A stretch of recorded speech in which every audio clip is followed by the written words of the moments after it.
Hello नमस्कार प्यारे विद्यार्थियों। आप सभी का इस YouTube चैनल पर स्वागत है। आज अपने कक्षा 8 गणित के अंदर प्रश्नावली 3.3 न्यू सिलेबस 2023-24 के अकॉर्डिंग उसको अपने करते हैं। 3.3 के अंदर अपने को समांतर चतुर्भुज के गुणधर्मों के बारे में प्रश्न पूछे गए हैं और समांतर चतुर्भुज के गुणधर्मों को ध्यान में रखते हुए अपने उन प्रश्नों के उत्तर देने हैं। तो सबसे पहले अपने को ये पता होना चाहिए कि समांतर चतुर्भुज होता क्या है। तो इसके अंदर आ जाएगा कि ऐसा चतुर्भुज जिसकी सम्मुख भुजाएं समांतर होती हैं। सम्मुख भुजाओं का मतलब आमने सामने की भुजाएं। अगर यहाँ पे एक चतुर्भुज यहाँ पे इस तरीके से बनाया जाए तो इसकी जो ये आमने सामने की भुजाएं हैं, ठीक है, इस तरफ से और इस तरफ से ये जो आमने सामने की भुजाएं हैं इसको अपने सम्मुख भुजाएं कहते हैं। तो अगर सम्मुख भुजाएं समांतर होती हैं तो वो क्या होगा, समांतर चतुर्भुज होगा। समांतर भुजाओं का मतलब कि उन दोनों भुजाओं को दोनों दिशाओं के अंदर कितना भी आगे बढ़ाया जाए वो एक दूसरे को कहीं पर भी प्रतिच्छेद नहीं करती है। जैसे कि एक भुजा को इस तरीके से आगे लंबा बढ़ाया जाए तो इसे कितना भी आगे ले जाएं तो ये कहीं पर भी दोनों भुजाएं एक दूसरे को प्रतिच्छेद नहीं करेंगी। तो ये समांतर भुजाएं होती हैं।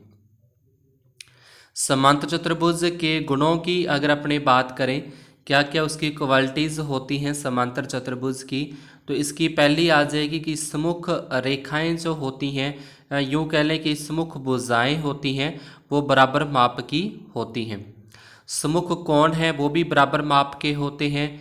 जो विकर्ण है वो परस्पर समद्विभाजित करते हैं।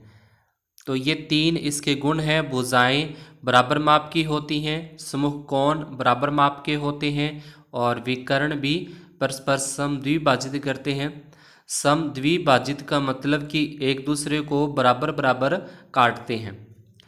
यहाँ पे अपने को एक डायग्राम दिया गया है और उससे संबंधित अपने से कुछ प्रश्न पूछे गए हैं। ये ABCD जो आप चतुर्भुज देख रहे हो प्रश्न के अंदर वो एक समांतर चतुर्भुज है, जिसकी AB भुजा है वो DC के समांतर है और AD भुजा है वो BC के समांतर है। अगर कोण की बात करें तो कोण A का जो माप है वो कोण C के बराबर होगा और कोण B का जो माप है वो कोण D के बराबर होगा।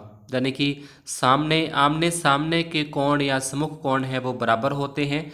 अगर विकर्ण की बात करें तो जो OA विकर्ण है, यानी कि O से लेके A तक का जो विकर्ण है वो आगे वाला OC के बराबर होगा। इसी प्रकार से जो OB विकर्ण है आधा, यानी कि वो OD आगे वाले हिस्से के बराबर होगा। तो इन विकर्ण भी एक दूसरे को समद्विभाजित करते हैं, यानी कि बराबर बराबर माप के होते हैं। तो इसी पे संबंधित अपने से ये प्रश्न पूछा गया कि AD बराबर है, तो AD जो भुजा है वो BC के बराबर आ जाएगी। AD भुजा है वो BC के बराबर। फिर पूछा कि कोण DCB जो है, तो कोण DCB, तो यहाँ पे अपने देखें कोण DC और ये जो B, यानी कि ये वाला कोण किसके बराबर है, तो उसको अपने लिख सकते हैं कि DA और B के बराबर है। तो यहाँ पे आ जाए कोण DAB के बराबर है। फिर तीसरे पॉइंट पे पूछा कि OC, तो OC जो है वो OA के बराबर होगी।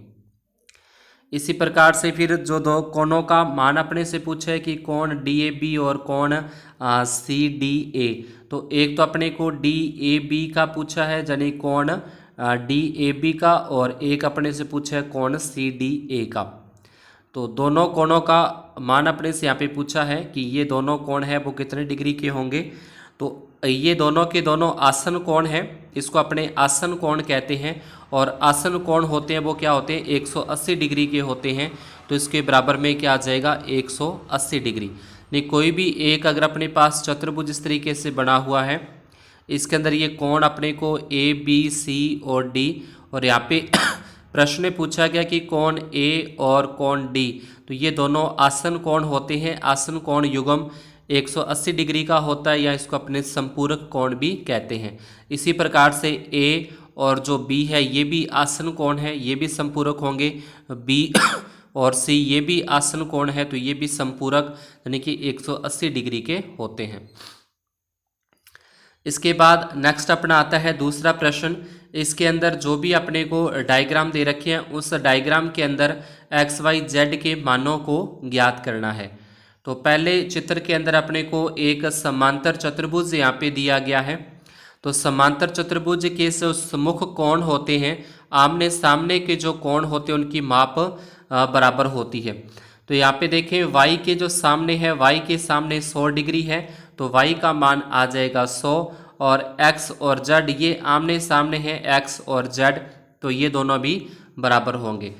तो यहाँ से y का मान अपने पास आ चुका है कि y का मान वो 100 डिग्री है। x और z ये भी दोनों बराबर माप के हैं।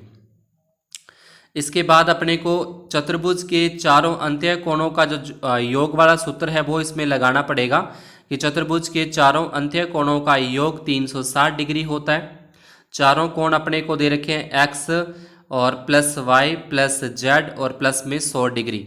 ये अपने को डायग्राम के अंदर ही जो देखा तो उसमें दे रखे थे अपने को कि x plus y plus z और 100 डिग्री, ये चारों के चारों यहाँ पे अपने लिखे x plus y plus z बराबर प्लस 100 और बराबर में 360।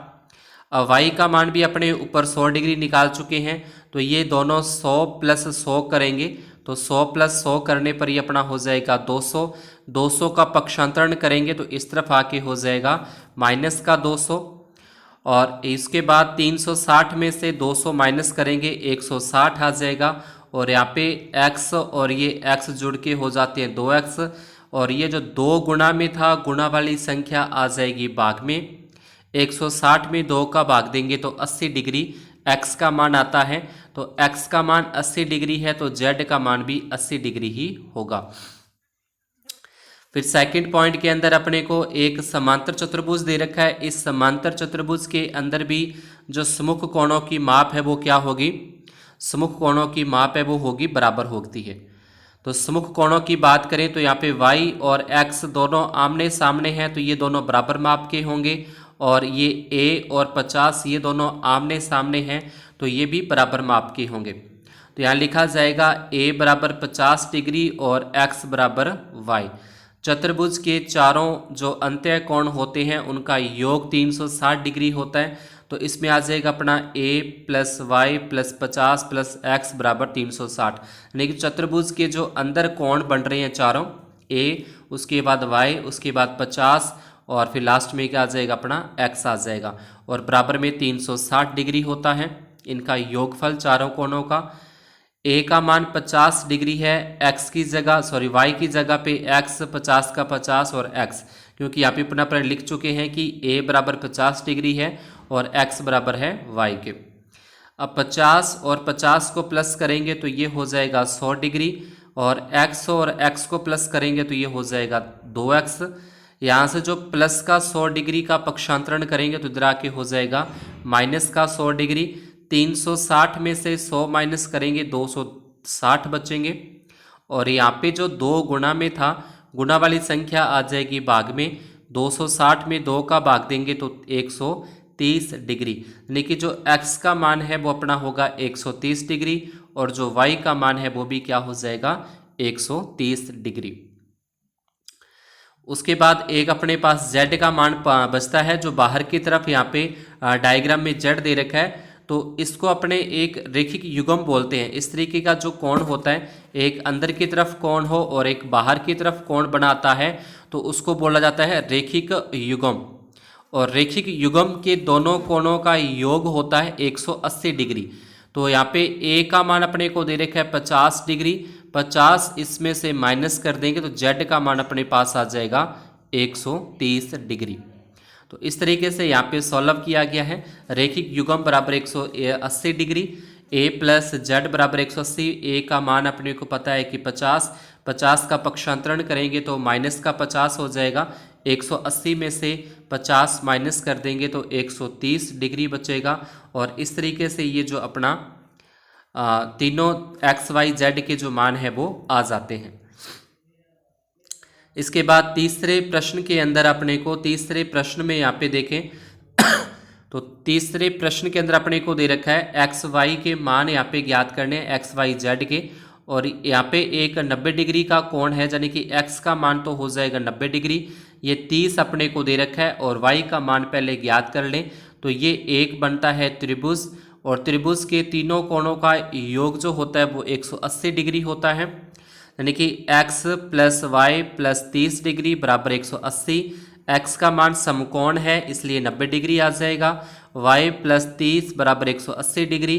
अपने 90 डिग्री और 30 डिग्री को प्लस करें दोनों को तो ये होते हैं 120 हो जाएंगे। दोनों को जोड़ने पर 120 प्लस y का मान ज्ञात करना है बराबर 180 डिग्री।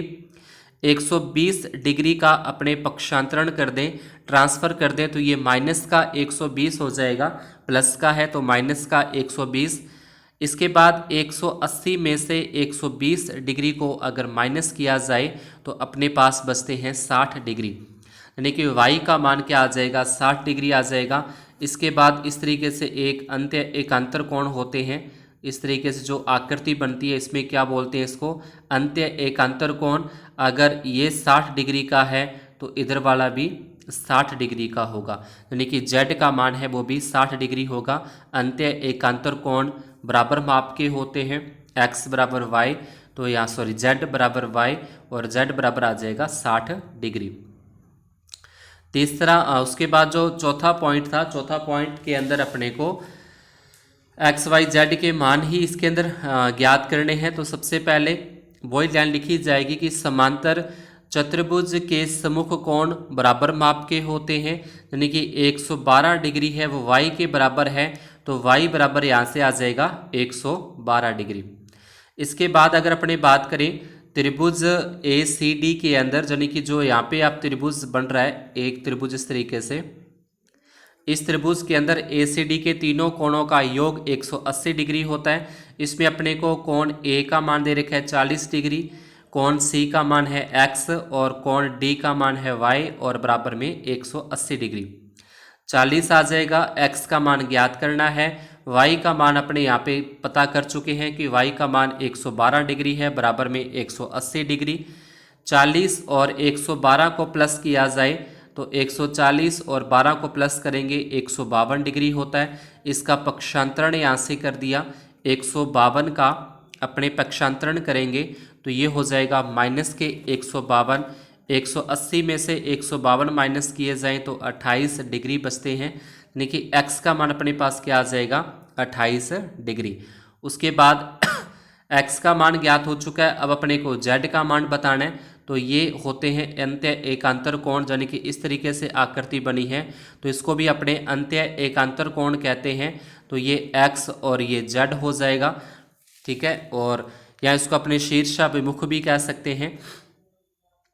तो यहाँ से x बराबर z होगा, अंत्य एकांतर कोण से x का मान अपने पास 28 है तो z का मान भी क्या होगा, 28 डिग्री होगा। अतः x बराबर 28 डिग्री, z बराबर 28 डिग्री और y बराबर 112 डिग्री। तो ये थी अपने कक्षा 8 विषय गणित के न्यू सिलेबस 2023-24 के अनुसार प्रश्नावली 3.3 का पहला पार्ट, जिसके अंदर अपने कुछ सवालों को सॉल्व किया। बाकी के बचे हुए सवालों को अपने करेंगे नेक्स्ट पार्ट के अंदर। अगर आपको सवाल समझ में आए तो वीडियो को लाइक ज़रूर करते जाएं।